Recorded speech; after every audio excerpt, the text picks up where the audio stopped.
Welcome to Micro, a podcast for short but powerful writing. I'm your host, Drew Hawkins.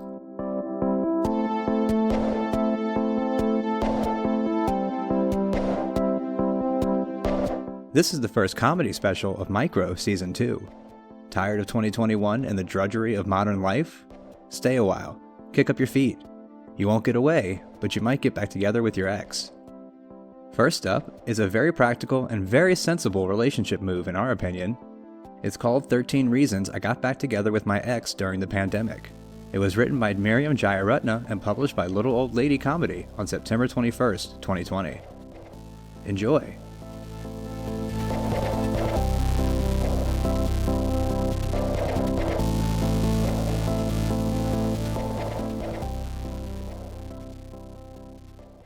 "13 Reasons I Got Back Together with My Ex During the Pandemic." 1.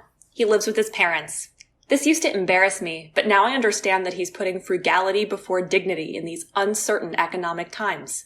This is someone I can build a life with. 2. He rocks the caveman aesthetic with his unkempt hair/beard. This guy's way too safety-minded to set foot inside a barbershop. He's never said why he doesn't shower, but I trust there's solid science behind that too. 3. He's DTF, down to FaceTime. He always said this was better than a long subway ride to visit me in Brooklyn, and now I agree. 4. He refuses to hold hands. Commitment issues, schmommitment issues. As we all learned in sex ed, hand touching is a pernicious gateway to face touching, is a pernicious gateway to the ICU. 5. He's between jobs, feeling #blessed to have the quality time together. It's not his fault people don't want their meth dealers in their homes right now. 6. He refuses to take me to a bar or restaurant. He bravely flouts traditional courtship rituals for the sake of our health. I've come to cherish our cozy date nights in his parents' TV room. 7. He won't introduce me to his friends.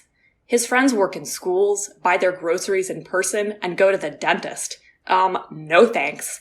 He's doing me a favor by keeping those typhoid Marys and Marios away from me. 8. He talks to his exes regularly. I think everyone is just realizing how precious all relationships are right now, especially late at night after scrolling through old Facebook pictures. 9. His social life is largely comprised of online gaming. In-person socializing is a total deal breaker, so I love that he's making this socially responsible decision to play Fortnite 24/7. 10. He's taking classes online. With the economy in the sewer, now is the ideal time to learn a new trade.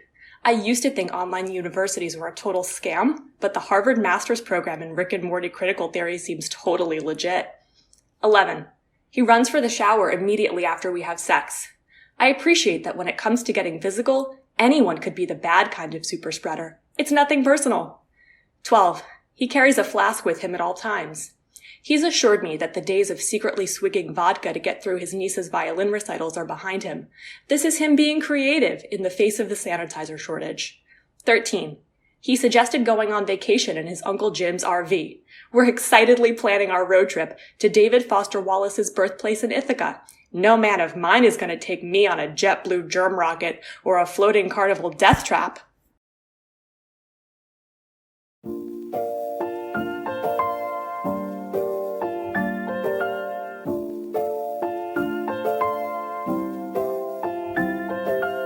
Miriam Jayaratna is a clinical psychologist and comedy writer based in New York City.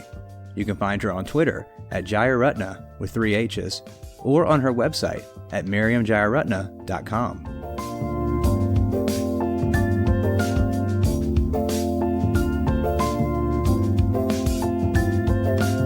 Our second piece descends through the micro clouds straight from the heavens. It's called God Updates His LinkedIn Title to Content Creation Ninja. It was written by Gracie Beaver-Kairis and published by The Hard Times on July 18th, 2021. Enjoy!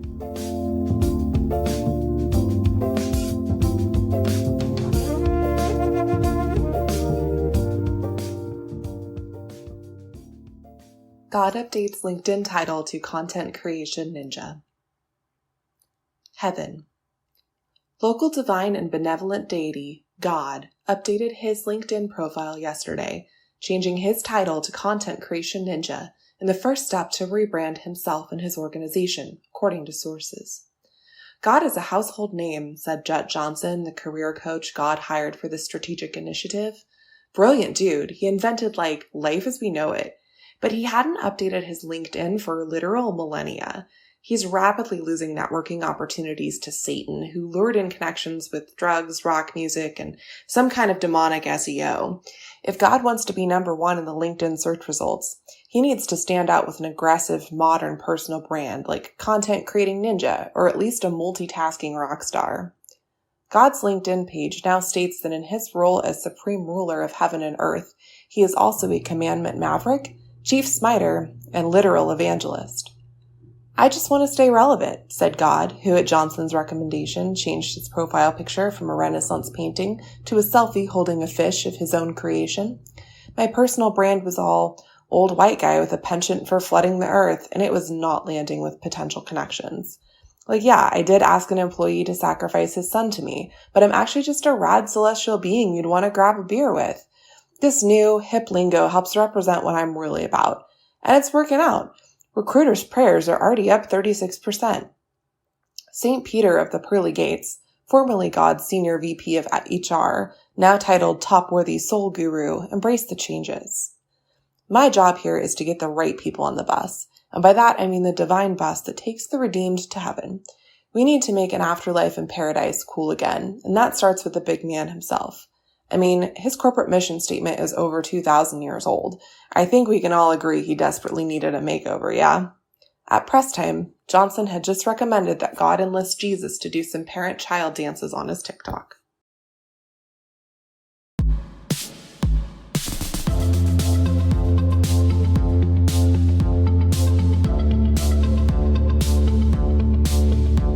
Gracie Beaver-Kairis is a Pacific Northwest-based humor and fiction writer who's been published in McSweeney's, Slackjaw, Flash Flood Journal, and other outlets. You can find her on Twitter at Beaver-Kairis.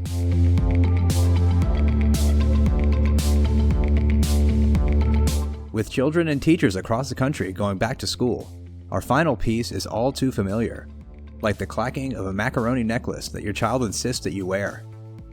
It's called As a Superhero Teacher, I Can't Wait to Sacrifice My Unvaccinated Life for Your Child. It was written by Summer Koester and published by McSweeney's on February 16, 2021. Enjoy.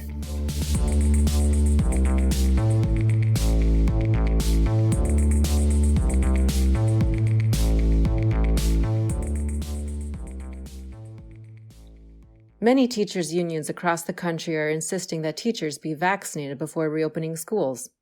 Honestly, I don't understand my fellow educators. Did they forget that we're superheroes? I have a bumper sticker, mug, and pencil eraser that says I'm a superhero.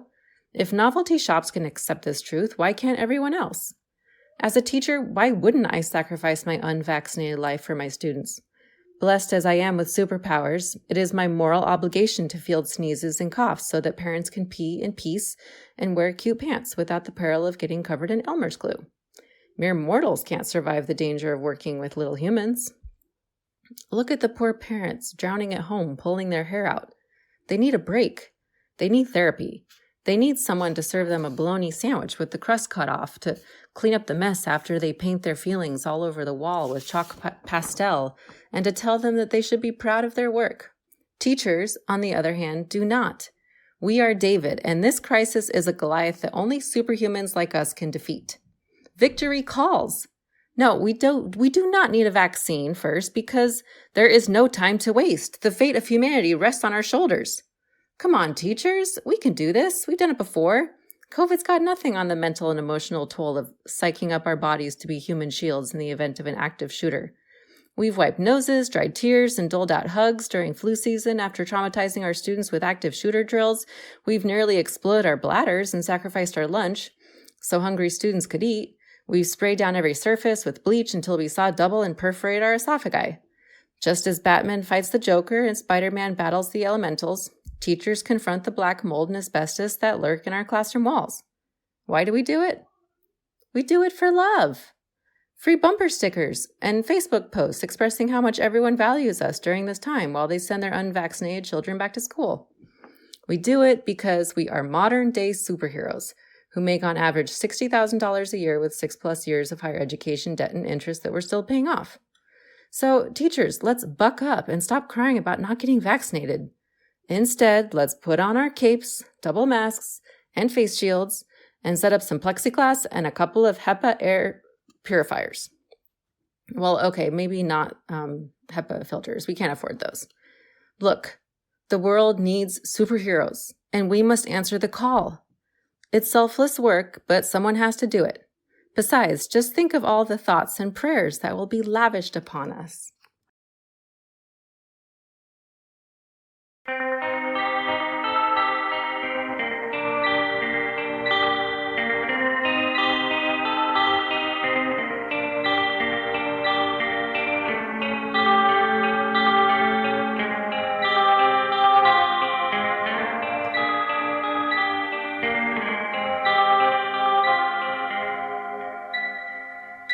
Summer Koester is an award-winning poet from Juneau, Alaska, who writes, teaches, and grows vegetables to feed an army of slugs.